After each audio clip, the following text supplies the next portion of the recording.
গ্রাম আর শহরের ভিতরে পার্থক্য কি জানেন?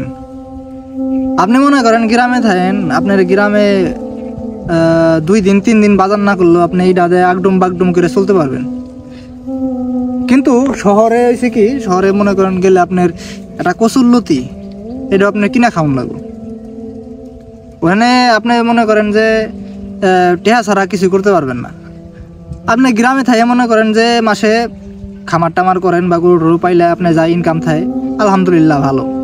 কিন্তু শহরে যদি আপনি মাসে 30,000 টাকা ইনকাম করেন, ঠিক আছে, আপনি হয়তো গ্রামে আসবেন একটা চাহুইরা ভাব নিয়ে আসবেন, ঠিক আছে, আর ওই একটা ভালো একটা গেঞ্জি একটা প্যান্ট পরবেন, কিন্তু কিছু করবার পারবেন না জীবনে, কিছু করা যায় না জীবনে। আপনি শহরে থাকবেন, আপনার দেখা গেছে যে আবার নুন তেল সজের ফাই মরিচের ফাই চাল ডাল সবই কিনা খাওয়ান লাগবে। কিন্তু গ্রামে আপনি মনে করেন যদি করে ভাত রান্নার পারেন, ওই সহায় আইসে ওই 2টা শাকের পাতা সিরা নিয়ে যায়, আপনি একদিন চালাই দিয়ে পারবেন।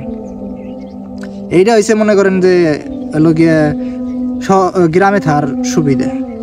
মনে করেন যে দুই বেলা বা এক বেলা বা একদিন বা 2 দিন বাজার না করলে চলা যায়, থাকা যায়। কিন্তু শহরে সম্ভব না, পকেটে টাকা নাই, আপনার অন্যের কাছে ধার করে, অন্যের কাছ থেকে 500 টাকা ধার করে আইনে তারপর আপনার কচুরলতি কিনুন লাগবো। আপনি যদি কচুরলতিও কিনবার যান, ওটা আপনার কিনতে হইব টাকা দেয়।